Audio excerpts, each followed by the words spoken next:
First, a Lyford woman found dead over the weekend will be laid to rest tomorrow. Maria Hernandez was missing for 10 days before her body was discovered in a brushy area outside the city.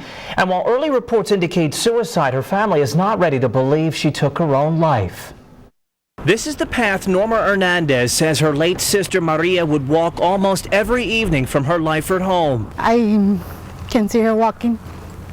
I feel her with me. She's taking the mile-long trek with flowers, red roses, showing love from family, and a candle in hand to show her the light towards heaven. In remembrance of her sibling found dead over the weekend. I wanted to take the same walk she did.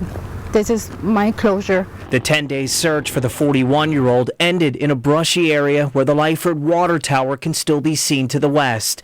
Norma ducks under a few trees and has to watch her step once or twice before making it to where a makeshift memorial now sits.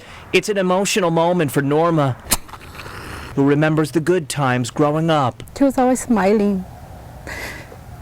She was always smiling and happy, and she was always asking about how you were doing. Because Maria's body was found outside the city limits of Lyford, the Willacy County Sheriff's Department has picked up the investigation. Sheriff Larry Spence says early autopsy results indicate she died of a self-inflicted gunshot wound.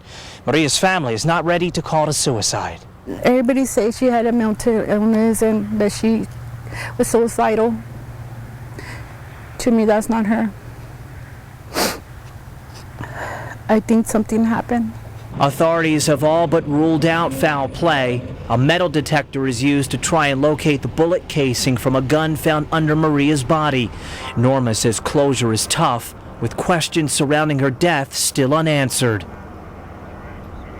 Now, the funeral is set for tomorrow at 10 a.m. It'll be held at the Prince of Peace in Lyford, with burial to follow at Evergreen Cemetery. The family is asking for help with funeral expenses. If you can take action, make a donation at Valley Federal Credit Union for Maria Hernandez in care of her sister, Norma Hernandez. They really would appreciate it. The family is planning a public candlelight vigil in honor of Maria. I post the details on my Facebook page along with behind-the-scenes photos from today's shoot. Just search Ryan Wolf. By the way, I'm also on Twitter and Instagram.